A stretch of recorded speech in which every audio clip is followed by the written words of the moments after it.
सभी को नमस्कार और आज स्वागत है आपका एनएलपी की आज की कक्षा में। और आज हम जो टॉपिक लेने वाले हैं बहुत ही शानदार टॉपिक है और सबके काम का है।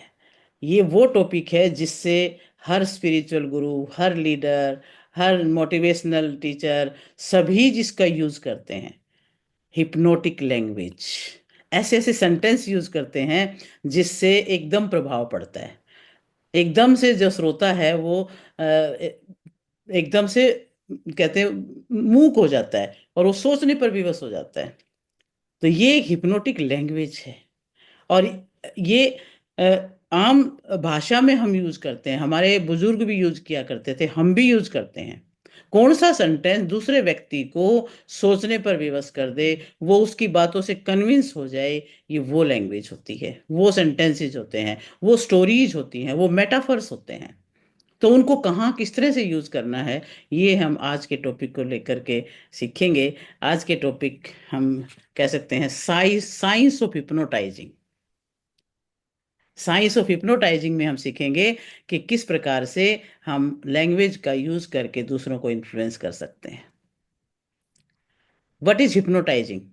दुनिया में जितने भी प्रभावशाली लोग हैं, चाहे किसी को देख लो, चाहे फिल्मी एक्टर्स को देख लो, एक्टर्स को देख लो, कोई संत महात्माओं बाबाओं को देख लो, चाहे कोई इन्फ्लुएंसर को देख लो जो बहुत बड़ा इम्पैक्ट क्रिएट कर रहा है, और वो जो इम्पैक्ट कर पाता वही लीडर है आज। Influencing is leadership. Leadership means influencing. अगर किसी पर्सन को इन्फ्लुएंसिंग का तरीका आ गया ना, तो किसी को भी इन्फ्लुएंस कर लेगा। और किस तरीके से इस साइंस को अडॉप्ट करना है, वो पर्सन अगर वो समझ गया तो बहुत एक्स्ट्रा ऑर्डिनरी लेवल तक पहुंच सकता है। आप किसी भी इंडस्ट्री में हो, आप किसी भी चीज को बेच रहे हो, कोई क्लाइंट बना रहे हो, किसी भी पर्सन, कोई भी लोग बंदे आपसे कोई चीज खरीद रहे हैं, it means you are influencing.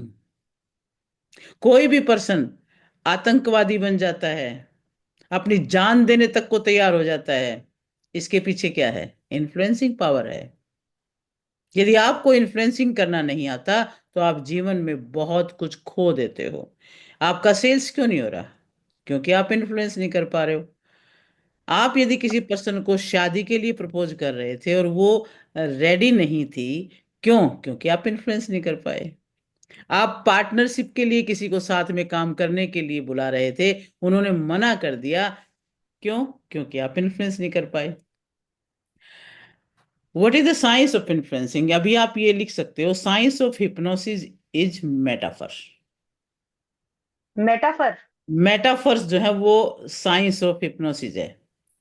किस प्रकार से आप किसी बात के लिए कोई एग्जाम्पल देते हो और वो कितना सटीक बैठता है। क्यों लोगों को इतना अच्छा रिजल्ट आता है? क्यों? क्योंकि मेटाफर्स को यूज करते हैं, एग्जाम्पल्स को यूज करते हैं। तो इसको यूज करना ही हमें हिप्नोटाइजिंग साइंस को सीखना है। Convince people in which they are already convinced. यानी हमें कोई नई बात नहीं करनी है, उन्हीं चीजों में कन्विंस करना है जिसमें वो पहले से ही कन्विंस्ड है। दोबारा कन्विंस किया जा सकता है उसको। तो मेटाफर क्या करता है? एक चीज को दूसरी चीज में कन्वर्ट करता है। जैसे हम कहते हैं ना, गुलाब जैसा सुंदर, यानी हमने क्या कर दिया? तुलना कर, चांद जैसा सुंदर। तो ये हम मेटाफर का यूज करके और हम इस चीज को एकदम से विश्वास में दिला देते हैं, उसको प्रभावित कर देते हैं।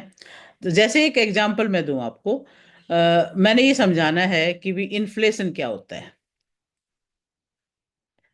तो एक मेटाफर को यूज करके इसको समझा सकती हूँ। प्रैक्टिकल में देखना मेटाफर को हम कैसे यूज करते हैं। तो अब ये सोचो कि अभी मान लीजिए 2020 है, 2020 की बात हम सोचते हैं। कितने लोग ये मानते हैं कि आज के डेट में कम से कम 1 लाख रुपया पर मंथ किसी की इनकम है तो वो नॉर्मल लाइफ जी रहा है? क्लियर? हाँ जी, ऐसा ही है, ऐसा ही है। कोई बहुत खास लाइफ नहीं जी सकता 1 लाख में, वो नॉर्मल हम्म। लाइफ। 20 साल राइट। पहले, 2020 में वो 1 लाख में नॉर्मल लाइफ जी रहा है। 20 साल हम्म। पहले सन 2000 में जिसके पास 10,000 रुपए भी थे तो भी वो सेम लाइफ जी रहा था। यानी हम्म। 20 साल पहले 10,000 में वो वही लाइफ जी रहा था जो आज हम 1 लाख में जी रहे हैं 2020 में। और उसके और 20 साल पहले जाएं, 1980 में मैं देखूं तो 1,000 रुपये में वही लाइफ जी रहा था जो आज 1 लाख में जी जा रही है। वो 1,000 रुपये इनकम थी तो 1980 में, मुझे मेरी याद है 1985 में मैं मेरी जो जॉब लगी थी तो 900 रुपये तनख्वाह मिलती थी। और वो बहुत अच्छी लगती थी कि बहुत बढ़िया तनख्वाह है जी, बहुत अच्छी जॉब लग गई। तो यानी 1,000 रुपये में उतनी वैसी जिंदगी थी, 1 लाख के बराबर था। आज का 1 लाख आज से 40 साल पहले 1,000 के बराबर था। इसको और 20 साल पीछे लेके जाते हैं, 1960 में 100 रुपये इनकम थी तो वो आज के 1 लाख के बराबर थी। ठीक है। और 20 साल पीछे चले 1940 में, तो 10 रुपये जो इनकम थी आज की 1 लाख के बराबर है। तो आप ये देखोगे कि 20 साल में पैसा 10 गुना कमजोर हुआ है। 1940 में 10 रुपए, 1960 में 100 रुपए, 1980 में 1,000 रुपया, और सन 2000 में 10,000 रुपया, और 2020 में 1 लाख रुपया। इन द सेम वे 2040 में जिसके पास 10 लाख होगा, आज का 10 गुना, तब जाके वो नॉर्मल लाइफ जिएगा। तो अगर मैं इसको इन्फ्लेशन बोलूं, यानी महंगाई बढ़ रही है, तो समझ में नहीं आता। ये मैंने मेटाफर यूज किया कि किस तरह से पैसे की वैल्यू गिरती जा रही है। मेटाफर्स मतलब एग्जाम्पल यूज किया। कितने लोगों को क्लियर आई आई बात समझ में? कि इस तरह से यदि हम एग्जाम्पल दे करके समझाते हैं तो वो बहुत अच्छे से समझ में आता है। तो अब मेरे ख्याल से आपको हाँ समझ जी। गया हो गया कि इन्फ्लेशन क्या है। हाँ जी। जब भी आप इस प्रकार अपने प्रोडक्ट को पिच कर रहे हो या अपने कोई सर्विस को आप सेल करना चाहते हो, कोई प्रोडक्ट को सेल करना चाहते हो, तो यदि आप एग्जाम्पल दे करके उसको कन्विंस कर सकते हो तो आप ज्यादा प्रभाव डाल सकते हो। अच्छा, अब एक और बात करते हैं।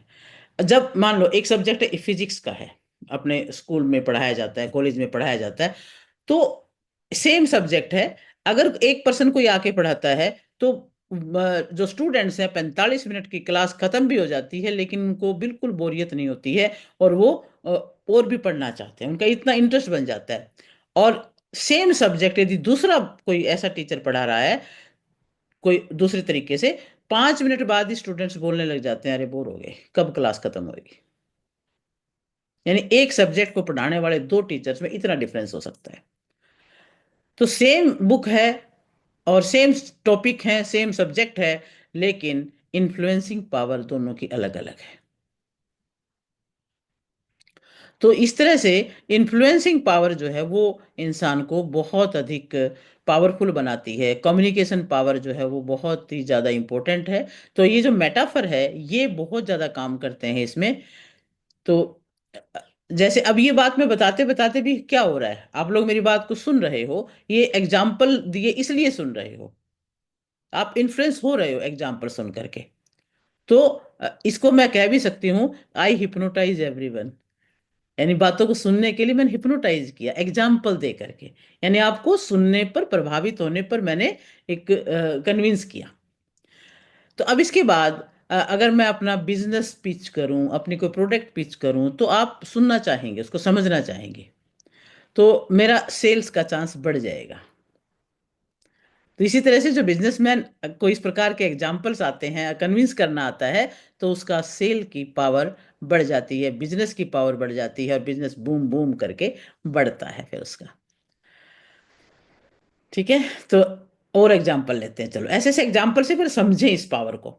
जैसे ग्रोसरी की शॉप एक टाइम में बहुत कंफर्टेबल, बहुत अच्छी मानी जाती थी। क्यों? क्योंकि कॉलोनी में एक ग्रोसरी शॉप खोल लो, हर महीने लोग आएंगे, घर का पूरा ग्रोसरी का सामान ले जाएंगे। और क्योंकि हर एक की फिक्स ग्रोसरी शॉप है, हर बंदा को एक पर्सन से डीलिंग पसंद आ गई तो वो वहीं पे उसी दुकान पे बार बार जाता है। तो आज भी हमें याद होगा कि हम उसी दुकान पर चीज लाया करते थे। जब पहले ग्रोसरी शॉप ज्यादा चलती थी तो सीधे उसी दुकान पे गए, ले आए, वहां उधार में खाता भी चलता रहता था। तो ग्रोसरी शॉप बहुत ही ज्यादा एक अच्छा बिजनेस माना जाता था। लेकिन आज कितने लोग मानते हैं ग्रोसरी शॉप आज चेंज हो गई है? रिलायंस स्मार्ट आ ऑनलाइन। गया, बिग बाजार आ गया, आजकल ब्लिंकिट भी आ गया। ब्लिंकिट भी आ ब्लिंकिट भी गया। आ गया। तो ग्रोसरी शॉप तो गया। अब ग्रोसरी शॉप की कोई वैल्यू नहीं रह गई है ज्यादा। घर बैठे ऑनलाइन ऐप के द्वारा ऑर्डर कर देते हैं, घर सामान आ जाता है। तो ग्रोसरी शॉप में जो बैठा हुआ व्यक्ति है आज उसकी नैया डूबने वाली है। तो जिस तरीके से बिजनेस का डायनामो चेंज हो रहा है, पूरे तरीके से फेल हो रहे हैं बिजनेसमैन। अब सोचो, जिंदगी में सोचो 10 करोड़ कमाए हों, कोई बंदा आएगा कि जिंदगी में 10 करोड़ कमाए किसी बंदे ने पूरी जिंदगी लगा करके, और आज आज बिजनेस का जो तरीका है वो इतना बदल गया है कि कोई बंदा 3 महीने में 10 करोड़ कमा के ले जाता है, और आप जिंदगी भर बैठे रहते हो। तो ये क्या हो रहा है ये? क्योंकि हर चीज बदल रही है। तो आपको अवेयरनेस में आना है कि किस तरह से हमें आज के युग में काम करना है। जैसा कि आपको लगता है कि पानी में आगे खतरा है, आप अवेयरनेस में आ जाओगे तो बच जाओगे, अवेयरनेस में नहीं हो तो नहीं बच पाओगे। तो आपको ये बात नहीं समझ आई तो आप अपने आप को अपग्रेड नहीं कर पाओगे कि आज के युग में कमाने का तरीका बदल रहा है। और दिस इज द ट्रूथ। आप देखोगे कि मैं इन बातों से क्या कर रही हूँ, धीरे धीरे आपको इन्फ्लुएंस कर रही हूँ, आपको हिप्नोटाइज कर रही हूँ टू टेक लाइफ सीरियसली। ये है, कोई ज्यादा बड़ी बात नहीं है, बस हाँ एक तरीका होता है कि हम किस तरह से, किस एग्जाम्पल से उसको हम सीरियसली समझा सकें। तो आप वो डायनेमो को समझो, जो आप कंफर्ट जोन में जा रहे हो, तो उस जोन में ज्यादा ग्रोथ नहीं होगी। उस दिन जैसे कि एग्जाम्पल, एक एग्जाम्पल लेते हैं हम एक, कि जैसे फोटो खींचते थे पहले, पहले जो कैमरे होते थे छोटे, जो उनसे फोटो खींची जाती थी, रील्स बनती थी उसके अंदर, उनको वॉश करना पड़ता था। खत्म हो गया ना सारा कुछ। अब तो नहीं हो रहा ये सब कुछ। अब कौन कैमरे में फोटो खींचता है, कौन धुलवा के लाता है, कौन उनके फोटो बनवाता है? तो कोडैक कंपनी खत्म हो गई। मार्केट कितना बड़ा मार्केट था, सारी कंपनी खत्म हो गई। तो नोकिया जैसी कंपनी, जो मोबाइल का पूरा देखो स्टार्टिंग नोकिया कंपनी से हुआ था, पर खत्म हो गया क्योंकि उसके कंपटीशन में बहुत सारे मोबाइल ऐसे आ गए जो और ज्यादा फीचर्स के साथ आ गए हैं। लेकिन अगर हम अवेयरनेस में आ गए तो दो प्रॉब्लम आएंगी। पहले तो आपको समझ में नहीं आएगा कि बिजनेस कौन सा ठीक है, और समझ आने के बाद जो स्विच करना है, फिर उसमें दो चैलेंज आएंगे। कि पहले बड़ा चैलेंज आएगा कि बिजनेस स्केलेबल है कि नहीं है, इस बात की आइडेंटिफिकेशन करनी है। और दूसरा इसमें प्रॉब्लम है, स्विच करना बड़ा मुश्किल लगता है। तो ये है कि जब इस प्रकार के चैलेंज आते हैं तो फिर हमें स्विच तो करना पड़ता है। स्विच करते वक्त दोनों बातें सोचनी पड़ती हैं फिर, क्योंकि स्विच करने के लिए आपको हिम्मत चाहिए। आपका माइंड यकीन नहीं कर सकता आसानी से। अब जैसे जीरोक्स कंपनी, जीरोक्स करने वाला जो प्रोग्राम था, जीरोक्स जिसने भी इन्वेंट किया था, कंपनी में बोल दिया गया था कि ये डूबने वाला है, आप अपनी कंपनी का ध्यान दें। आइडिया भी दे दिया था कि तुम डिजिटल में चले जाओ, क्योंकि उस वक्त उसका प्रॉफिट ज्यादा ज्यादा था, शादी का एल्बम बनते थे, बहुत ज्यादा प्रॉफिट था। उसको हटाना उनके लिए मुश्किल था, उसको हटा नहीं पाया, और उस बिजनेस का अब ऐसा हो गया, खत्म ही हो गया बिल्कुल। तो अगर वो डिजिटली स्विच कर लेते, जैसे सोनी ने कर लिया था, डिजिटल कैमरा आ गए थे, बिना रोल्स के सब शिफ्ट कर गए थे, तो उनका सब खत्म हो गया। अगर वो स्विच करता तो वो भी सरवाइव कर जाता। तो कितने लोग हैं जो इस बात को समझ पा रहे हैं? तो हाँ अभी जी, समझ आ प्राची रहा है भी जी। आ गई है, यशपाल जी भी आ गए हैं, वेलकम। थोड़े लेट हो गए हो। तो हम सीख रहे हैं हिप्नोटाइजिंग क्या है, साइंस ऑफ हिप्नोटाइजिंग, कि किस प्रकार से एक बिजनेस किस प्रकार ग्रो करता है और किस प्रकार फेल हो जाता है। ये एक डायनामो बिजनेस का चेंज हो रहा है, और कैसे हम एक दूसरे को इन्फ्लुएंस करके अपने बिजनेस को बढ़ा सकते हैं। ये वो एक साइंस है, पावर है हिप्नोटाइजिंग की, अपनी लैंग्वेज की, कम्युनिकेशन की। तो हिप्नोसिस क्या करता है? Hypnosis is what is register. Hypnosis क्या है? एक रजिस्टर है। एक इलेक्ट्रॉनिक सर्किट में रजिस्टर क्या काम करता है? Register is an element which control the flow of electricity in electric circuit. यानी इंजीनियरिंग में आप ऐसे बोलोगे, कितने लोग समझ पाएंगे? बहुत कम। यदि ऐसे बोला जाए कितने लोग समझ पाएंगे? मैंने एक स्टेटमेंट दे दी, एक डेफिनेशन दे दी कि register is an element which control the flow of electricity in electrical circuit. तो इसको बहुत कम लोग समझ पाएंगे। Right now just I can use the metaphor. तब देखिए मेटाफर को यूज करके कैसे समझेंगे, क्योंकि अभी आप अपनी चीज को सेल्स करने के लिए जो यूज करेंगे वो मेटाफर का यूज करेंगे। Why you people are suddenly connected when you come to the class? Because I keep using metaphors and examples and example. Clear? इसलिए बहुत ईज के साथ आप मेरी बातों को समझ जाते हो। अगर वो चीज माइंड में नहीं घुस पाता तो रेजिस्टेंस क्रिएट हो जाता है। अगर बात ना समझो तो क्या है? रेजिस्टेंस। आप क्लास छोड़ दोगे। तो I am using hypnotising. Hypnotising in not the negative sense, negative sense में नहीं है ये। हिप्नोटाइजिंग आप अपने आप को भी कर सकते हो और दूसरों को भी कर सकते हो, फॉर द गुड थिंग, अच्छी चीजों के लिए। अपने को कैसे कर सकते हो वो भी हम बताएंगे। अगर हम, अब मैं रजिस्टर की बात कर रही थी, तो अभी मैं ये बोलती कि रजिस्टर क्या है तो समझ नहीं आता। मैंने आपको पहले भी एक एग्जांपल देकर के, मेटाफोर यूज करके चैप्टर पढ़ाया था। कितने लोगों को याद है F3 मोड? F3 मोड के बारे में बात की थी मैंने। What happens if F3 mode on? क्या होता है आपको याद है? बताओ मुझे, तो F3 क्या चीज है?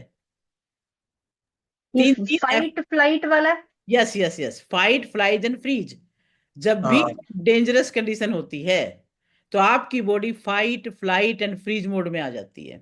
आपका जो अमेगडाला है वहां पर वो एक्टिवेट हो जाता है, डर एकदम से, वो सिचुएशन जो है एकदम याद आ जाती है। तो जैसे ही वो सिचुएशन याद आएगी कि भाई ये तो, फिर वो F3 मोड ऑन हो जाता है। या तो बंदा फाइट करेगा या फ्लाइट करेगा या फ्रीज हो जाएगा, एकदम से सन्न हो जाएगा, जब भी कोई डेंजरस कंडीशन आएगी। तो मैंने बताया था कि आप 2 मिनट झगड़ा करके देखो। 2 मिनट झगड़ा करके, झगड़ा रियल नहीं, अगर एक्टिंग भी करेंगे ना झगड़े की तो भी थक जाएंगे। झगड़ा करना नहीं है, अगर मैं बोलूं कि झगड़े का एक्टिंग करो तो भी एनर्जी डाउन हो जाती है, क्योंकि आपके ब्रेन को सच और झूठ में फर्क नहीं पता।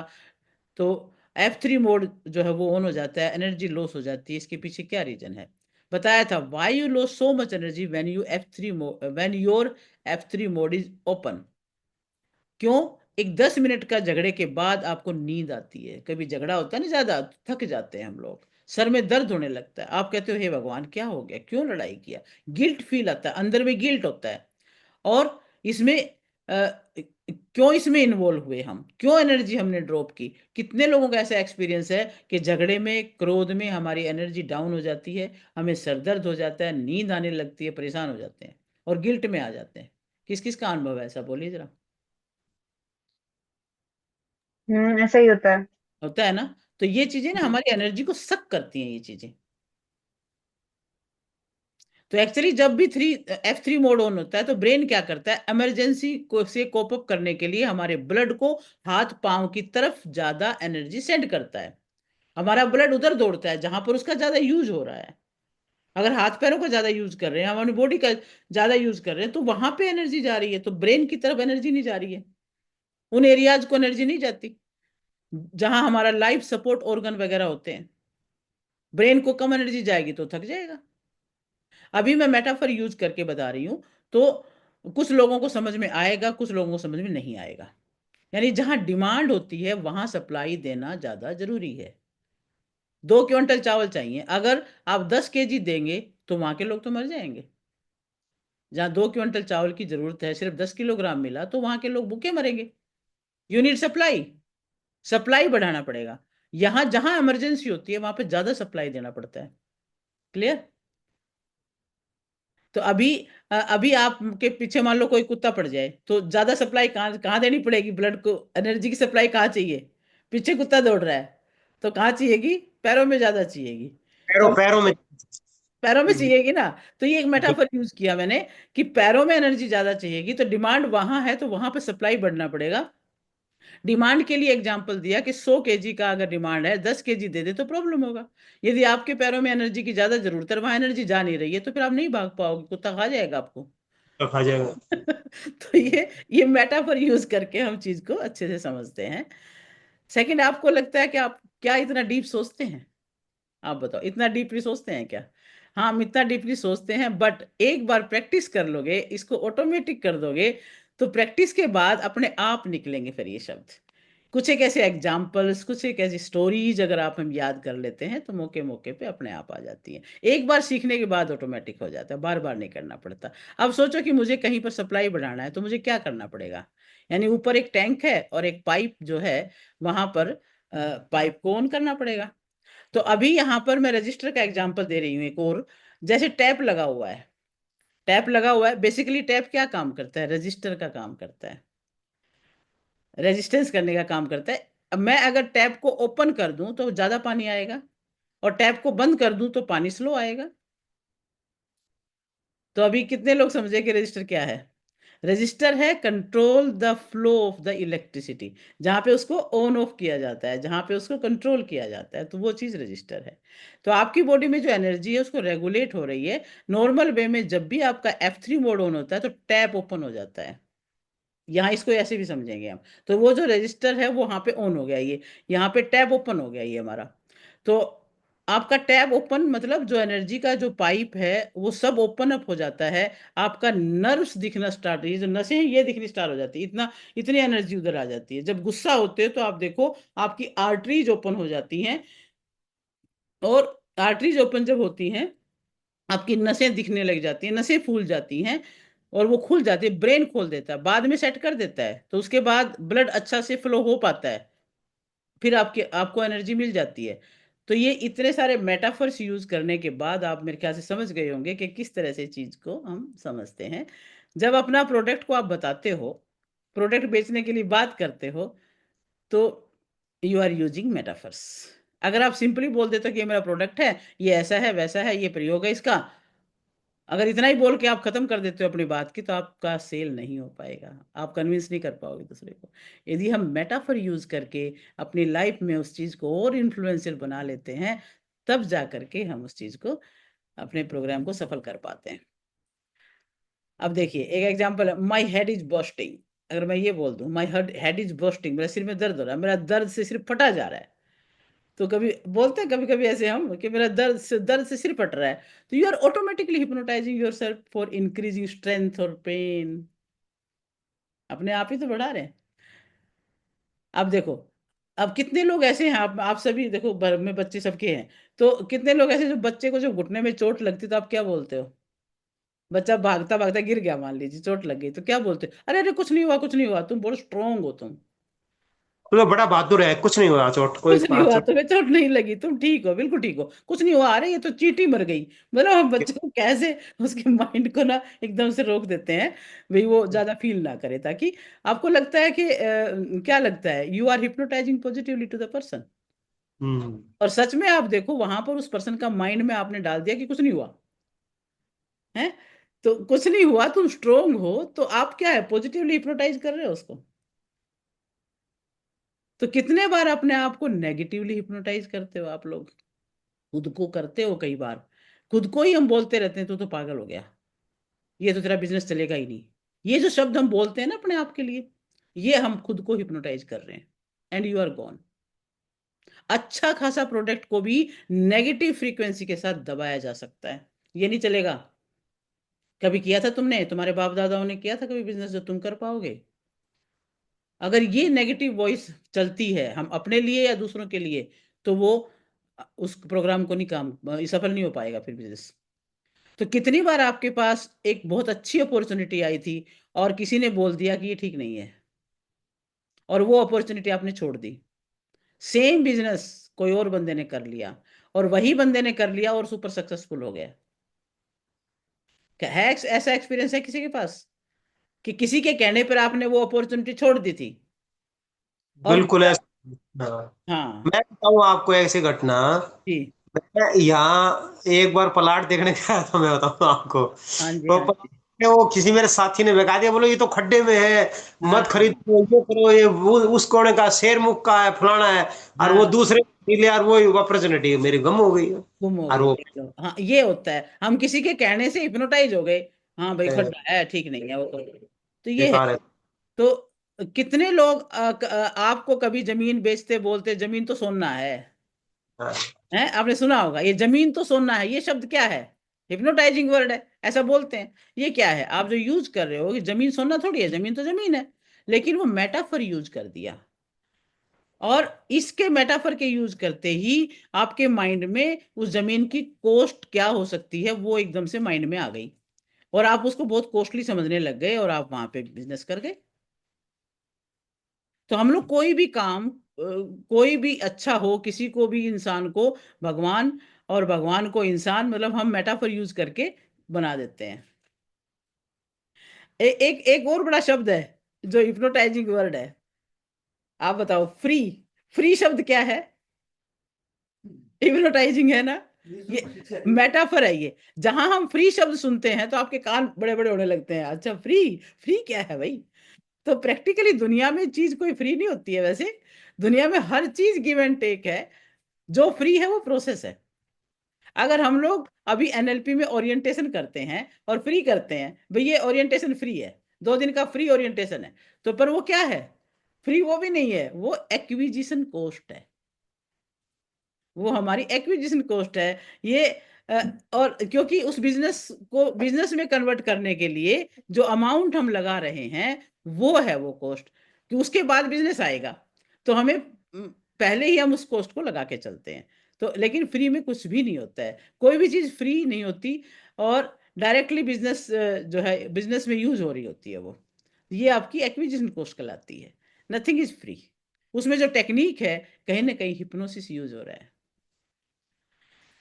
चलिए, अच्छा, अब आपने कई बार ये सुना होगा, कई लोग एक और शब्द यूज करते हैं, भाई silver membership, golden membership, platinum membership. Membership देते हैं वो। तो ये जो शब्द है ना, सिल्वर मेंबरशिप, प्लेटिनम मेंबरशिप, ये भी माइंड को हिप्नोटाइज करने के लिए है। भी प्लेटिनम मेंबरशिप में क्या होगा, हिप्नो इसमें क्या होगा, यानी अपने आप माइंड को इन्फ्लुएंस करने के लिए इन शब्दों का यूज हो रहा है। अच्छा, एक और अपने एग्जांपल लेते हैं। टाटा नैनो कितनों को याद है? टाटा नैनो याद है ना? टाटा नैनो चली थी, देखो कितनी अच्छी बिल्कुल। गाड़ी थी। हैं? हाँ। 2016 में पल्सर बाइक आती थी उतने रुपए में। हैं? लगता एक क्या लाख लगता क्या लगता क्या थी वो। हाँ, लखटकिया थी ना। तो एक हाँ। लाख के अंदर किसी ने कार निकाल दी और सारे ब्यूटीफुल कॉन्सेप्ट उसमें डाल दिए। उसने कैसे डाला देखो। बंबई में बारिश में कोई महिला अपने बच्चे को लेकर इधर उधर दौड़ रही थी। रतन टाटा जी ने देखा, अरे इसके पास भी आज कार होती तो ये भी कार में जा सकती थी और इस तरह से परेशान ना होती। तो बिना दिमाग लगाए उसने अपने कंपनी में आके अनाउंस कर दिया कि 1 लाख में कार बनानी है। उसके जो एम्प्लॉय थे वो हैरान, कहते 1 लाख में कार नहीं बन पाएगी, बहुत मुश्किल है। कार का प्रोजेक्ट बनने के बाद कई बार उस पर डिस्कशन हुई कि बहुत मुश्किल है जी, बहुत मुश्किल है। लेकिन फिर भी रतन टाटा जी ने एक बार वायदा कर दिया तो कर दिया, गाड़ी बनवा दी। और फिर उसका नाम क्या हो गया? गरीबों की गाड़ी। फिर उसको कहने लगे गरीबों की गाड़ी है ये तो। और कोई भी व्यक्ति, एक गरीब व्यक्ति भी गरीबों की गाड़ी नहीं लेना चाहता। इसीलिए वो गाड़ी बहुत जल्दी ज्यादा चली नहीं फिर। कार सक्सेसफुल नहीं हुई, हालांकि बहुत अच्छी कार निकली थी, बहुत बढ़िया, लोगों ने ली भी थी, चलाई भी थी। लेकिन उसके साथ गरीब शब्द जुड़ने की वजह से वो जल्दी ही अनसक्सेसफुल हो गई। अच्छा, अब जितना भी बिजनेस आप देख रहे हो सब जो है मेटाफर यूज कर रहे हैं। एक आपने सुना होगा शब्द, डर के आगे जीत है। डर के आगे जीत है, ये एक मेटाफर है। हिप्नोटाइज करने के लिए टैग लाइन है। अच्छा, अब बचपन में निरमा की ऐड देखी होगी, पहले भी इस्तेमाल करो फिर विश्वास करो। ये शब्द क्या था? हिप्नोटाइजिंग वर्ड है। अच्छा, अब गरीब रथ है, गरीब रथ चलाई। गरीब रथ वैसे तो ऐसी गाड़ी है, लेकिन गरीब रथ, अब गरीब रथ, गरीब शब्द इसके साथ जुड़ गया, तो इससे लोग जो है ज्यादा इससे प्रभावित नहीं होते। तो इस तरह से ये जो शब्द हैं ये बड़े ही इन्फ्लुएंसिंग वर्ड्स होते हैं, मेटाफर्स और स्टोरीज वगैरह। कितने लोग ऐसे हैं जिनका स्टेटमेंट इम्पैक्ट क्रिएट करता है। जो पर्सन इम्पैक्ट को समझता है कि मुझे किस टाइप का प्रेजेंट करना है, वो आपके सामने उस टाइप का मेटाफर यूज करता है, उस टाइप की स्टेटमेंट यूज करता है। मैं एक मेटाफर यूज करती हूँ, पॉजिटिवली हो सकता है मेटाफर, नेगेटिवली भी हो सकता है। The amount of value you create to the universe. एक मेटाफर, इसको सुनिए ध्यान से। The amount of value you create to the universe, the amount of money and happiness you can get it. जितनी वैल्यू आप यूनिवर्स को दोगे, उतना ही मनी और हैप्पीनेस आप प्राप्त करोगे। तो ये जो है मेटाफर है, ऐसा सेंटेंस है जो किसी को भी इन्फ्लुएंस कर सकता है कि वाकई हमें पूरे ब्रह्मांड के लिए, पूरे समाज के लिए वैल्यू देनी है, तो हमारे पास खुद ही अपने आप सब कुछ आएगा। तो अभी मैं हिप्नोटाइज वर्ड यूज कर रही हूँ, दूसरी चीजों के लिए नेगेटिव हिप्नोटाइज करूं। अब मैं आपको बोलूं, जब तक बेवकूफ जिंदा है, सियाना मरेगा नहीं। बात तो सच है। बेवकूफ जब तक जिंदा है सियाना मरेगा नहीं, क्योंकि वो बेवकूफ बनाने का काम उसका चलता रहेगा। और आप कन्विंस भी हो जाओगे इससे, आप कन्विंस हो जाते हो क्योंकि आपका ब्रेन में डाटा पड़ा हुआ है इस तरह का, पहले से ही डाटा पड़ा हुआ है कि हाँ भाई, जब तक बेवकूफ जिंदा है सियाना भी जिंदा है, वो मरेगा नहीं, उसका ये धंधा चलता रहेगा। तो क्योंकि बहुत सारे ऐसे दृश्य इतिहास में पड़े हैं जो आपको पता भी है, तो इसलिए बहुत जल्दी आप उसी बात से कन्विंस हो जाते हो, उसी बात से इन्फ्लुएंस हो जाते हो। पॉलिटिक्स में बहुत ज्यादा मेटाफर्स यूज होते हैं। आप देखिए, जिस भी स्टेट में जाएंगे उस स्टेट की जो स्टेट के बारे में बोलेंगे, अब पॉलिटिशियंस में बहुत बड़ी ये एक पावर होती है, इस प्रकार की सेंस होती है उनके अंदर। वो जिस भी स्टेट में चले गए उसी स्टेट की आस्था के बारे में बोलेंगे, वहाँ के लोग किस प्रकार के, जैसे मोदी जी को लेके चले हम, अगर वो साउथ में जाते हैं तो वहाँ पे गणपति बप्पा मोरिया और गणपति के जो उत्सव हैं वो बहुत ज़्यादा मनाए जाते हैं, तो वहाँ पे उस तरह की बातें करेंगे। हरियाणा की साइड में आएंगे तो हरियाणा के जो भी आस्था है, जो भी त्योहार है, तीज है या अपने संक्रांति है, या जो भी यहाँ के पर्टिकुलर जो त्योहार है उनकी बातें करेंगे, या उनके खान पान की बातें करेंगे। हैं, जब उड़ीसा में जाएंगे तो जय जगन्नाथ बोलेंगे। वो जानते हैं कि ह्यूमन की साइकोलॉजी क्या है। उड़ीसा के लोगों के साथ आइडेंटिटी क्रिएट करते हैं, तो वो फिर क्या कहेंगे, अरे ये तो मेरे जैसा ही बंदा है, वही भाषा बोल देंगे उड़ीसा की। पंजाब गए तो पंजाब की भाषा बोल देंगे, तो वहां के लोगों के साथ आइडेंटिटी क्रिएट कर लेंगे। राजस्थान गए तो वहां के जो भगवान है वहां की जय बोल करके वहां आइडेंटिटी क्रिएट कर लेंगे। क्योंकि जो लोग होते हैं सबका किसी न किसी भगवान में आस्था जरूर होती है। तो उड़ीसा के लोग, जगन्नाथपुरी वहां पे है तो जगन्नाथ भगवान से उनकी आस्था है, फैक्ट है। तो वहां से आइडेंटिफिकेशन क्रिएट कर लेते हैं, और ये उनका इन्फ्लुएंसिंग पावर है। क्लियर, समझ आ रहा है कि किस तरह से हम भी इस चीज का यूज कर सकते हैं। थोड़ा सा अलर्ट रखना है दिमाग को, कुछ स्टोरीज से, कुछ एग्जाम्पल से अपने आप को भर के तैयार रखना है, फिर आप कभी भी यूज कर लोगे। अब आपको याद होगा कि जब बचपन में हमारी दादी, हमारी नानी, हमारी मम्मी स्टोरी सुना सुना के हमें रात को सुलाया करती थी। तो जैसे स्टोरी सुनने लगते थे तो वो कहीं ना कहीं ह्यूमन माइंड है अपने साथ उसको रेजोनेट करता है, खुद को वहां पे उस कहानी का जो भी पात्र है उसमें अपने आप को समझने लगता है वो खुद। अब मैं खुद अब बताऊं, मैं अपने जो ये जो पोता पोती हैं इनको जब कहानी सुनाती थी, उनके उन्हीं को पात्र बना करके कहानी बनाती थी, बहुत इंजॉय करते थे बच्चे। और उनको एक से बढ़ के एक, उनको आगे आगे अगर उनको बता दो ना कि भाई ये किया इसने, ये किया इसने, ये किया, सबका कोई ना कोई मैंने बता रखा था। भाई इस बच्चे को की ड्राइंग बहुत अच्छी है, इस बच्चे का प्लेइंग बहुत अच्छा है, इसका राइटिंग बहुत अच्छी है, तो सारे बच्चों में एक एक क्वालिटी डाल करके मैं जब सुनाती थी कहानी तो बहुत रेजोनेट करते थे बच्चे। तो ये है कि किस तरह से हम उनको इन्फ्लुएंस कर सकते हैं। ये metaphors and examples play major role. अच्छा, अब ये दो स्टेटमेंट देखो। मैरिज इज ए प्रिजन, एक स्टेटमेंट हो गई, मैरिज इज ए प्रिजन। तो जैसे कि आपने बोला marriage is a prison, same time आप बोलो marriage is private garden of the flowers, of two flowers, ये भी बोल सकते हैं। तो मैरिज की दो स्टेटमेंट हो गई, marriage is a prison and marriage as a private garden of two flowers. दो चीजें हैं पर दोनों के मीनिंग अलग हो गए हैं। अगर कंटिन्यूअसली आप कनेक्ट करते हो, बात करते हो, कंटिन्यूअसली आप कोई ना कोई चीज बोलते हो, तो वो पर्सन आपसे इस प्रकार से दूर हो सकता है या पास हो सकता है। अगर आप ये बोलोगे मैरिज इज ए प्रिजन, तो वो दूरियां बढ़ाने वाला हो गया। Marriage is a private garden of two flowers, तो इसमें ये कुछ नजदीकियां बढ़ाने वाली बात हो गई। तो you are capable to do lot of metaphor, positive metaphor with your product.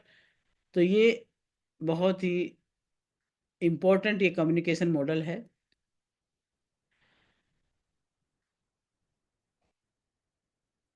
और साइंस है ये। अब ये बहुत सारी चीजें इसमें यूज होती हैं। सेल्स इन्वॉल्व है, सेल्स में आपको बहुत बार एग्रेसिव होना पड़ता है, बहुत बार स्टेटमेंट होती है, प्री फ्रेमिंग होता है उसमें। सेल्स पिच में जब भी कोई प्रोडक्ट बेचता है तो उसकी सेल्स पिच में बहुत सारी प्री फ्रेमिंग करती है। जैसे कोई सेल करता है तो मेरा वो अगर हेल्थ को बेनिफिट करने वाली चीज़ बेच रहा है तो क्या वजह, मेरा जो प्रोडक्ट है हेल्थ को बहुत बेनिफिट करता है। सेकंड, थ्रू दैट प्रोडक्ट हम लोग करोड़ों का बिजनेस कर सकते हैं। दो स्टेटमेंट मैंने बोली, कोई हेल्थ प्रोडक्ट है कोई भी, अगर मैं ये बोलूँ कि अब मेरा प्रोडक्ट है ना हेल्थ को बहुत बेनिफिट करेगा, दूसरा मैं ये बोलूँ कि इस प्रोडक्ट के थ्रू आप करोड़ों का बिजनेस कर सकते हो, तो क्या कोई बिजनेस होगा, क्या कोई ऐसा बिजनेस होगा जहां तुम 1 साल 2 साल के अंदर करोड़ों में बिल्टअप कर सकते हो और महीने में 5-10 लाख पहुंच सकते हो? तो क्या तुम उस बिजनेस के लिए इंटरेस्टेड होंगे? देखिए, 1 से 2 करोड़ बोला तो वो डाउट डाउट करेगा।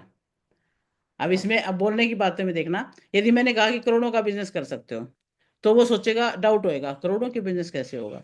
यदि मैं ये कह दूं कि महीने में 5 से 10 लाख पहुंच सकते हो, तो वो उसके साथ फिर थोड़ा सा उसको विश्वास होने लगेगा कि हाँ ऐसा हो सकता है। तो इसके बाद जो सडन स्टेटमेंट होगा, जब भी मैं नंबर बोलते हैं ना हम किसी चीज के लिए, तो नंबर को आप क्रॉस चेक करने के फिर लायबल हो जाते हो, और वो फिर बैंक अकाउंट चेक कर सकता है, हाँ भाई आपका बढ़ा है तो मेरा भी बढ़ जाएगा, तब जाकर के वो उसको विश्वास होने लगता है। पहली बात, जब आपने उसका डाउट खत्म कर दिया, आप उसको सर्टेनिटी में ले आए। किसी भी पर्सन के दिमाग में डाउट है, वो खत्म करने के लिए आपने कोई मेटाफर यूज कर दिया, कोई एग्जाम्पल यूज कर दिया, तो उसको सर्टेनिटी में ले आए। सेकंड थिंग, अगर एक्साइटमेंट क्रिएट कर दिया कि 1 से 2 करोड़ 2 साल के अंदर हो सकता है, फिर एक्साइटमेंट हो गया। पहले तो उसको विश्वास दिलाया, डाउट खत्म किया, फिर उसको एक्साइटमेंट क्रिएट किया। सेकंड क्वेश्चन होता है करोगे या नहीं करोगे? तो लोग क्या करते हैं सेल्स के लिए, सब बोल देते हैं, लास्ट में सेल्स को रखते हैं, लेकिन सेल्स पहले ही करना पड़ता है, पहले ही एक्साइटमेंट क्लियर करना पड़ता है, एक्साइटमेंट क्रिएट करना पड़ता है। यानी हम एक तो डाउट खत्म करें, दूसरा एक्साइटमेंट क्रिएट करें, तब जा करके बिजनेसमैन सफल हो पाते हैं। और ऐसे ऐसे एग्जाम्पल्स दे करके।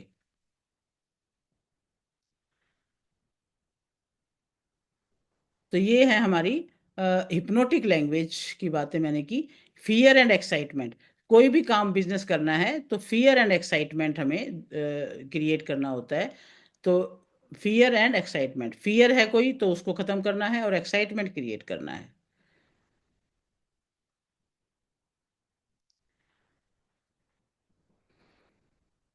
फियर का बटन, अब ये देखो कि आप कौन सा बटन एक्टिवेट कर रहे हो। फियर का बटन एक्टिवेट कर रहे हो, एक्चुअली फियर का बटन एक्टिवेट नहीं कर रहे, एक्चुअली वो रियलिटी है, लेकिन उसके सामने ये ला रहे हैं कि 5 साल में कुछ नहीं किया तो आगे 5 साल में क्या करेंगे। तो इस तरह से हमें उसको एक बार फियर, वो जो भी फियर है उसको हम खत्म करने के लिए इस तरह के सेंटेंसेस बोलने पड़ते हैं कि भी तुमने अब तक नहीं किया तो आगे क्या करोगे, और फिर उसको एक्साइटमेंट क्रिएट करनी है, तब जा करके वो बिजनेस में आगे बढ़ता है, आपकी चीज़ में बाय करता है। तो ये हमारा तरीका इसमें है। इन इसमें हिप्नोटिक लैंग्वेज में इस तरह से हमें एग्जाम्पल्स का यूज़ करके और उसको एक्साइटमेंट क्रिएट करके आगे ले जाना होता है। अब कोई भी इंसान जिसने शादी किया है, तो दो ही इमोशन के थ्रू किया होगा, फियर एंड एक्साइटमेंट। अब फियर क्या था, अभी उम्र हो जाएगी, अभी शादी नहीं होएगी तो फिर नहीं होएगी। कोई लड़की देखी, एक्साइटमेंट हुआ, हाँ शादी, इससे शादी हो जाएगी तो लाइफ अच्छी बीत जाएगी। यानी दो बातें, पहला फियर था शादी अब नहीं करेंगे तो फिर देर हो जाएगी, दूसरा एक्साइटमेंट हुआ लड़का या लड़की को देख करके, भाई इससे शादी होगी तो अच्छा हो जाएगा। तो दो ही इमोशन क्रिएट होते हैं, फियर और एक्साइटमेंट।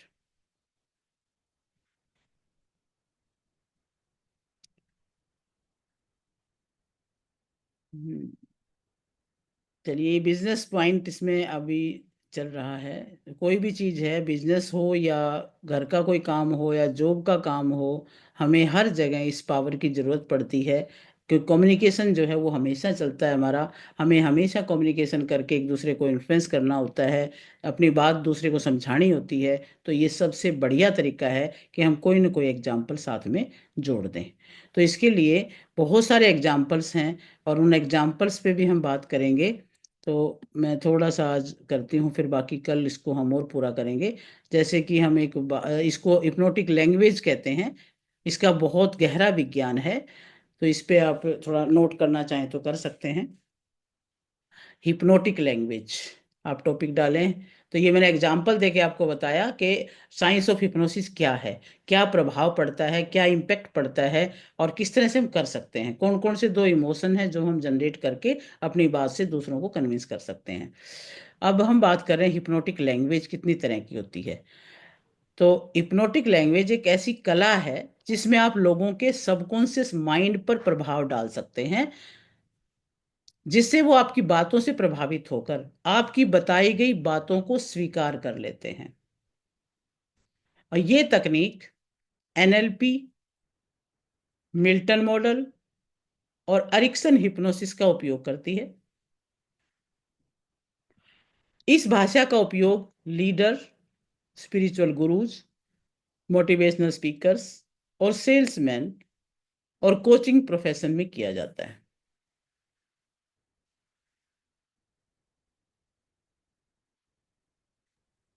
बताई गई बातों पर विश्वास करना। हाँ, बताई गई बातों को स्वीकार कर लेते हैं। यानी स्वीकार करना। हाँ, सबकॉन्शियस माइंड पर इतना प्रभाव डल जाता है कि जो भी बात आप बताओगे वो स्वीकार कर लेंगे उस चीज को। ये वो स्वीकार। कला है।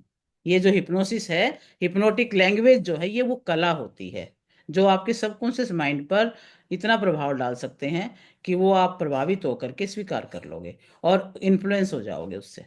और ये तकनीक इस प्रकार की एनएलपी में यूज होती है। मिल्टन मॉडल है। मिल्टन मॉडल हम सीखेंगे क्या है मिल्टन मॉडल। और ये सारे लोग यूज करते हैं, जो इन्फ्लुएंसिंग काम करते हैं वो सब यूज करते हैं, चाहे नेता हो, चाहे मोटिवेशन स्पीकर हो, चाहे सेल्समैन हो, चाहे कोचिंग के काम करने वाले हो, ये सब इसका यूज करते हैं। तो इसमें पहली तरह का होता है प्री सपोजिशन। प्री सपोजिशन माने पूर्व धारणाएं, अवचेतन मन को दिशा देना। यानी पूर्व धारणाएं ऐसे वाक्य हैं जो किसी तथ्य को पहले से सच मानकर कहे जाते हैं, जो किसी भी तथ्य को पहले से सच मानकर कहे जाते हैं, जिससे सुनने वाला उसे बिना किसी प्रतिरोध के स्वीकार कर लेता है। एग्जाम्पल दे रही हूं। मोटिवेशन स्पीकर क्या बोलता है? जब आप सफलता के लिए पहला कदम बढ़ाते हैं तो आपकी पूरी ऊर्जा आपको आगे बढ़ने में लगने लगती है, आपको आगे बढ़ाने लगती है। यानी आप पहले से ही एक चीज कर रहे हो और फिर दूसरी बात साथ में, तो ये बात एक स्टेटमेंट बन जाती है। जब आप सफलता के लिए पहला कदम बढ़ाते हो तो आपकी पूरी ऊर्जा आपको आगे बढ़ाने में लग जाती है। आध्यात्मिक गुरु कैसे बोलता है अपने उपदेश के दौरान? जैसे जैसे आप शांति की तरफ बढ़ रहे हो, वैसे वैसे आपका जीवन अधिक आनंदमय हो रहा है। ये प्री सपोजिशन कहेंगे इसको, जहां व्यक्ति को ये महसूस कराया जाता है कि वो पहले ही प्रक्रिया में प्रवेश कर चुके हैं। यानी आपके सामने बैठे हैं तो आप एक प्रक्रिया में पहले प्रवेश कर चुके हैं, दूसरी आपके सामने आराम से आ रही है। तो पूर्व धारणाएं ऐसे वाक्य हैं जो किसी तथ्य को पहले से सच मानकर कहे जाते हैं और सुनने वाला उसको स्वीकार करता है। तो इसके और भी हम कई एग्जाम्पल, दो चार एग्जाम्पल आप लिख सकते हो ताकि आपको ये बात अच्छे से समझ में आ जाए कि प्री सपोजिशन वाली सेंटेंस कैसे होते हैं। जैसे मान लिए, जब भी आप आत्मविश्वास से भर जाते हो तो आप बेहतर निर्णय लेते हो। यानी आत्मविश्वास होगा तो आप बेहतर निर्णय लेंगे। जैसे जैसे आप सीखते जा रहे हो आपकी क्षमता बढ़ रही है।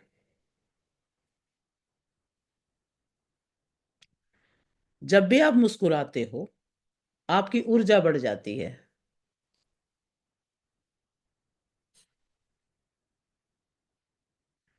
आप पहले से ही जानते हो कि सफलता कैसे प्राप्त करनी है।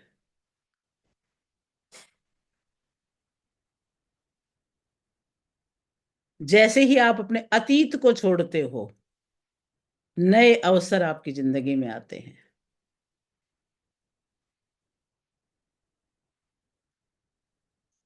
जैसे जैसे आप डर को छोड़ते हो तो आप स्वतंत्रता महसूस करते हो।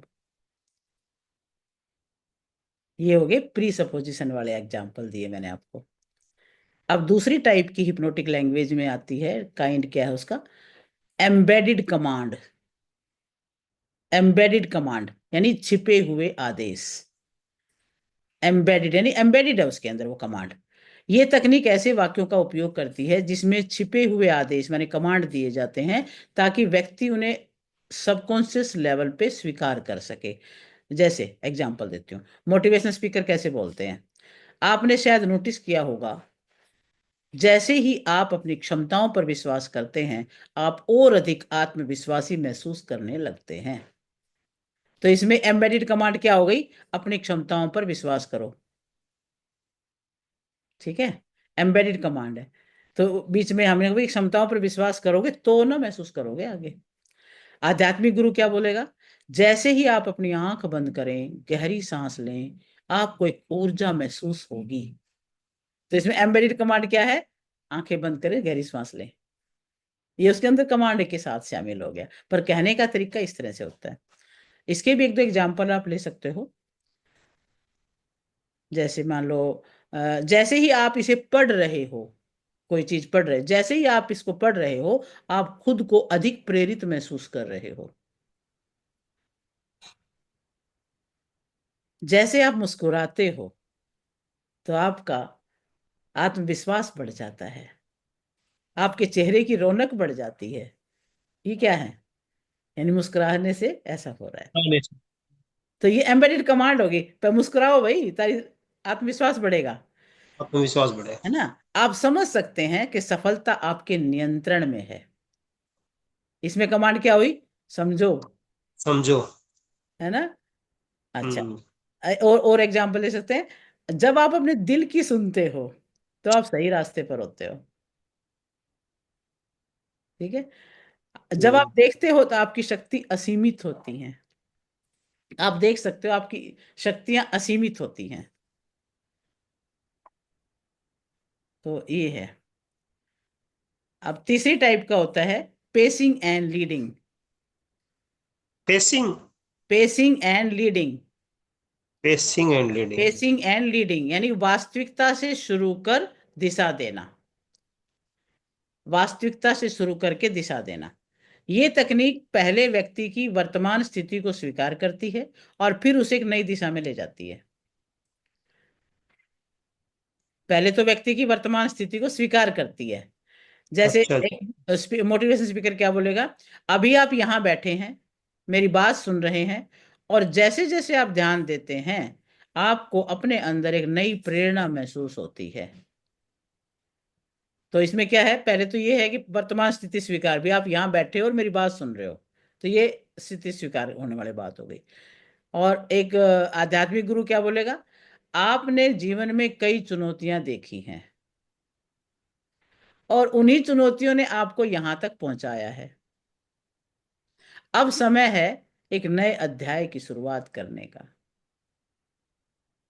तो इस तरह से बोलते हैं फिर वो। तो अपनी स्थिति को स्वीकार करना तो हो गया पेसिंग, और धीरे हम्म। धीरे को वांछित दिशा में ले जाना हो गया लीडिंग। और भी एग्जाम्पल ले सकते हो, जैसे कि आप इस शब्द को देख रहे हो और अपने अंदर शांति महसूस कर रहे हो। आप श्वास ले रहे हो और हर श्वास के साथ अधिक सहज महसूस करते हो। आप इस शब्द को फिर से बोलना एक बार। आप इस शब्द को देख रहे हो और आप देख, अपने अंदर से शांत महसूस कर सकते हो। अंदर से शांत कर सकते हैं। हाँ, आप अभी सोच रहे हैं और अगले ही क्षण आपका अवचेतन मन इसे अपनाने लगेगा।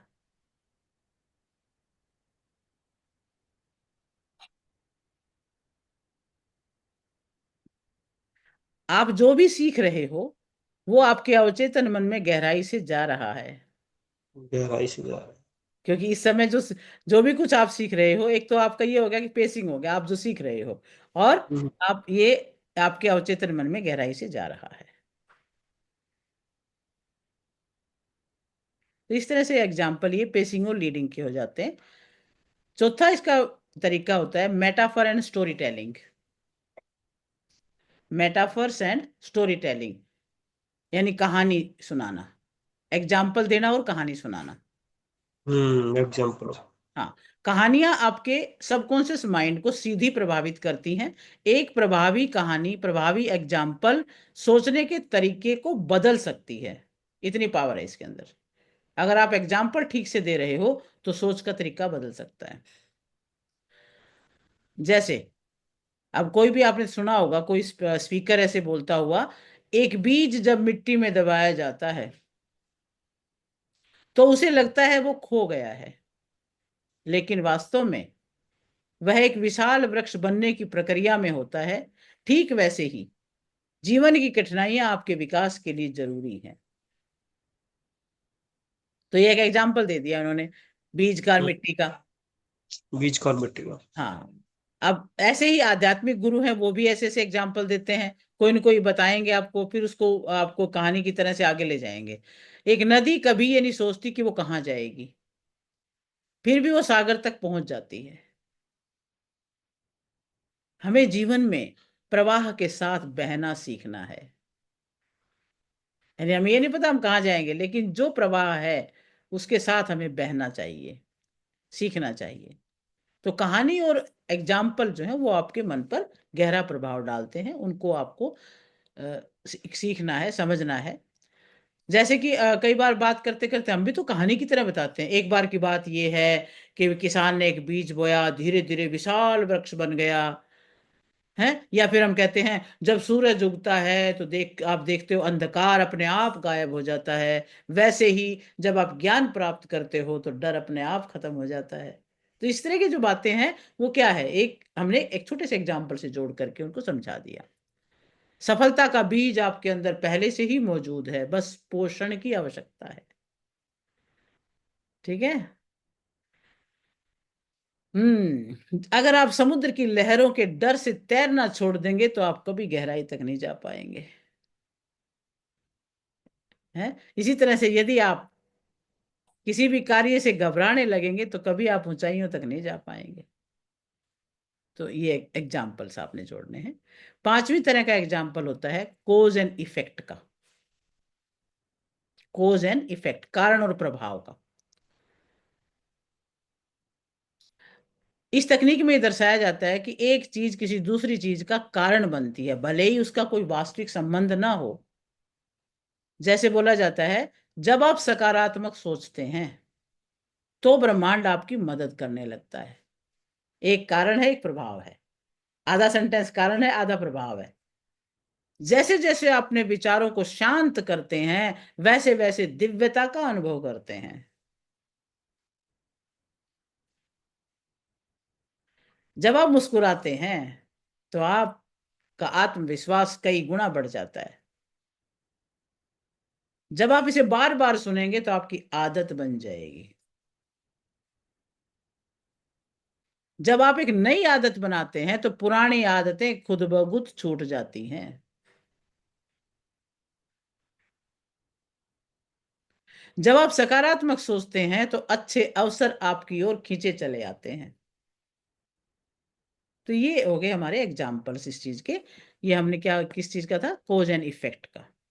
ठीक है। एक छठा इसका एग्जाम्पल होता है ओपन लूप्स। ओपन लूप्स यानी खुली हुई कहानियां जो दिमाग को व्यस्त रखती हैं। यानी कहानी पूरी नहीं सुनानी, आधी कहानी सुनानी है, तो वो भी दूसरा बंदा सुनने वाला उसको सोचने लगता है। जब कोई कहानी या विचार अधूरा छोड़ दिया जाता है तो व्यक्ति का दिमाग पूरा करने के लिए केंद्रित हो जाता है।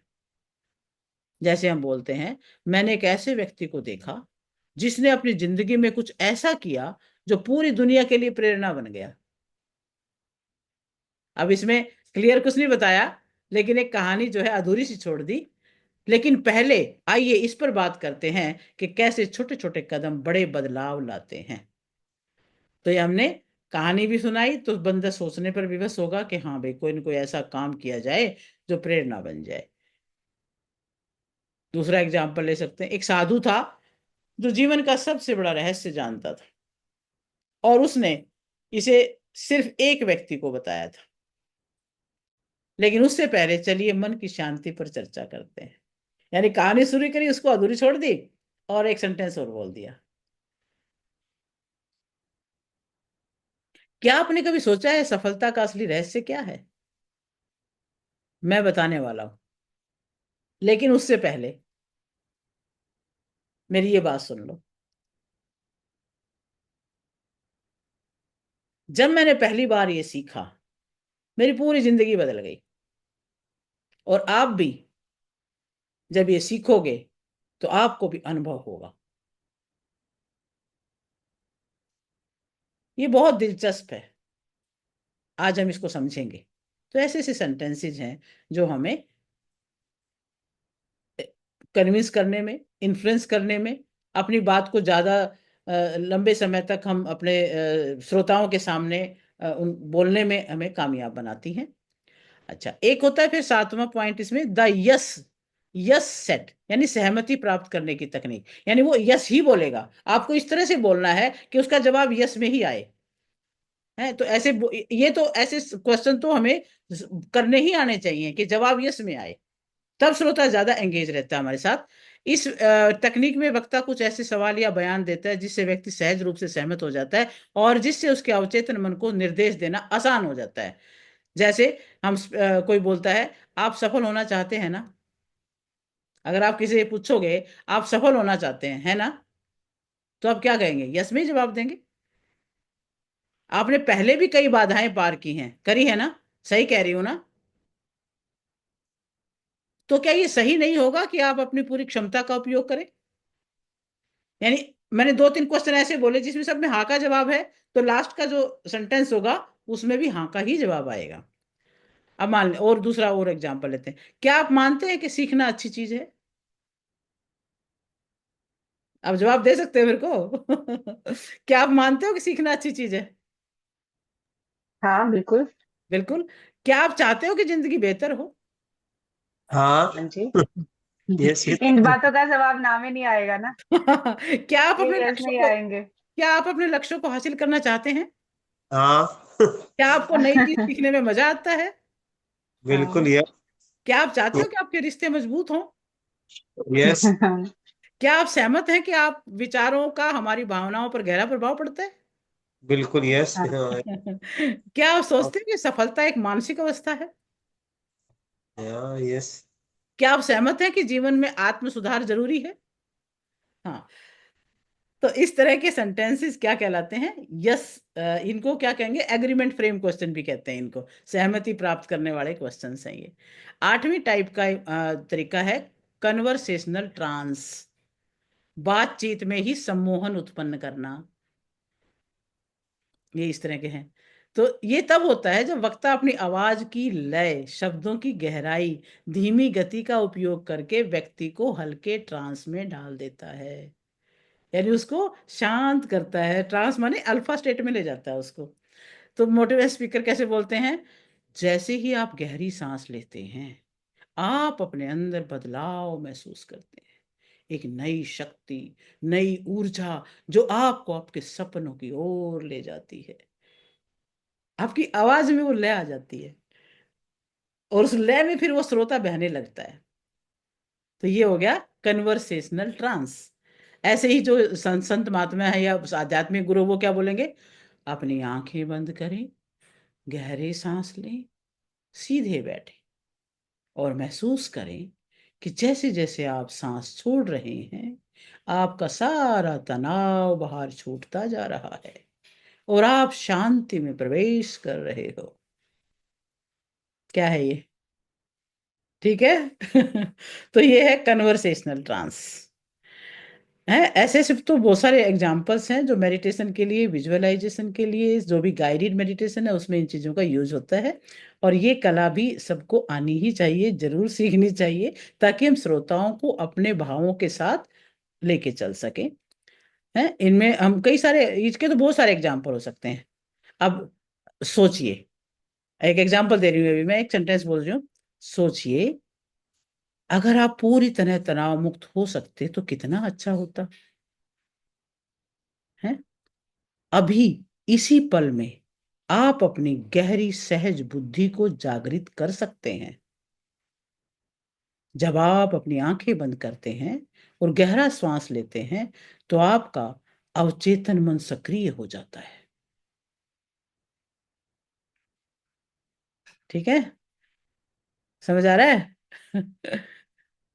करोगे इनका यूज अब आगे आगे हाँ हैं? जी हाँ हाँ जी हाँ जी हाँ जी। जी, हाँ, तो सारी ये इफेक्टिव लाइंस हैं। कितनी तरह का हमने करा, ये पॉइंट बनाए हैं, 8 तरह के तो बात कर चुके हैं। कन्वर्सेशनल ट्रांस मैंने बताया अभी अभी, यानी कन्वर्सेशन में आप कैसे उसको अपने भावों के साथ जोड़ सकते हैं। आप जितना अधिक विचारों को, देखो मैं एक वाकई बोल रही हूँ, आप जितना अधिक इन विचारों को अपनाते हैं उतना ही आप अपने जीवन में परिवर्तन देखते हैं। जब आप अपनी आंखें बंद करते हैं और अपने श्वासों पर ध्यान देते हैं तो आप अपने असली स्वरूप को महसूस कर सकते हैं। यानी थोड़ा सा शांत करके यदि वाक्य बोलोगे ना तो दूसरे बंदे को वाकई फील होने लगेगा। तो ये जो हिप्नोटिक लैंग्वेज है एक अत्यंत प्रभावशाली टेक्निक है जिसका उपयोग लीडर्स, आध्यात्मिक गुरु, मोटिवेशन स्पीकर करते हैं ताकि वो अपने विचारों का, भावनाओं का सकारात्मक रूप से प्रभाव डालने में उपयोग कर सकें। इसका अभ्यास करें, कहानियां बनाएं, अपनी आवाज में उतार चढ़ाव को लेकर के आए। तो बताइए किस किस को समझ में आया? ठीक है। हम्म। हाँ जी ये समझ आया। आप भी हाँ बता जी। सकते हो, एक आध एग्जाम्पल आप दो, जैसे आपने फिल्म का डायलॉग सुना होगा, हम्म। है ना? कोई कोई डायलॉग कितना असर डालता है कि कई बरसों बाद तक उस डायलॉग को बोला जाता है बार बार। ऐसा कोई डायलॉग बोलो जरा, याद है किसी को? दुनिया की सबसे बड़ी योद्धा एक माँ होती है। यस, ये देखो, बिल्कुल बढ़िया। तो एक हम्म। मायों के लिए जो है एक योद्धा बनने की भावना जो है जागृत होती है। तो अपने आप को समझना, पावरफुल समझना और उसको यूज करना कि वो क्या कर सकती है। गुड। और बोलिए कोई ऐसा कोई फिल्मी डायलॉग कोई हो तो अच्छा जैसा। हम्म। झुकेगा नहीं। मैं झुकेगा झुकेगा नहीं। नहीं, हाँ बिल्कुल। पुष्पा का है ना? बहुत एक ज्यादा बार फिल्मी हो रही कमिटमेंट कर है। दी, एक बार कमिटमेंट कर दी तो फिर मैं अपने आप की भी नहीं सुनता। यस, एक बार कमिटमेंट कर दिया तो फिर मैं अपने आप की भी नहीं सुनता। और लाइन मुझ- जहां से हम खड़े होते हैं लाइन वहीं से। मुझे हो तो मत नथुलाल जैसी हूँ। यस, मुझसे। मुझ बिल्कुल डायलॉग ये यही तो है सारे। अगर जिंदगी में कुछ पाना है तो तरीके बदलो, इरादे नहीं। और बोलिए, और कोई याद कीजिए ऐसा ही कोई फिल्मी डायलॉग। ये डर के आगे जीत है, ये भी तो फिल्मी डायलॉग है। डर के ये आगे। एडवर्टाइजमेंट एड का ऐड भी पार्ट है, है ये। नहीं एक मूवी का भी है, ये मूवी में आई थी लाइन ये। अच्छा, जो अपने लिए जीते हैं वो मर जाते हैं और जो दूसरों के लिए जीते हैं वो अमर हो जाते हैं। और बताइए। चलिए। हाँ, खूब फिल्में देख रहे हो आजकल। हाँ, फिल्में बड़ी देख रहे हैं और बड़ा अच्छा डायलॉग था अभी अभी, मैं याद करती हूँ। हाँ, ये जिंदगी एक मैदान की तरह से है। मैं आती हूँ मम्मा, बना रही हूँ। ये जिंदगी एक मैदान की तरह से है। आगे मैं भूल गई हूँ, फिर बताऊंगी। तो आप याद करना। तो भाई ये आज हम इसको यहीं पे संपन्न करते हैं अपने लेसन को। कल और स्टार्ट करेंगे, मिल्टन मॉडल और कुछ और हिप्नोटिक लैंग्वेज की बातें और बताएंगे और चलेंगे। तो आज इसका अभ्यास करना, अपने लिए कुछ कहानी, कुछ एग्जाम्पल्स आप भी याद करना और मुझे बताना कल कि कौन कौन सी हिप्नोटिक लैंग्वेज, कौन कौन से सेंटेंस ऐसे हैं जो प्रभावशाली बनने के लिए यूज किए जाते हैं। तो उनको आप जरूर नोट करेंगे अपनी डायरी में और उनको यूज करने के लिए अपने अभ्यास में लेके आएंगे। तो ठीक है। हाँ, अमेंडेंट कमांड वाले ये नहीं, मेरे पास भेजना ये पूरी आप। हाँ ठीक है, ठीक है, चलो ये कोई सब नहीं। नोट नहीं करता हूँ।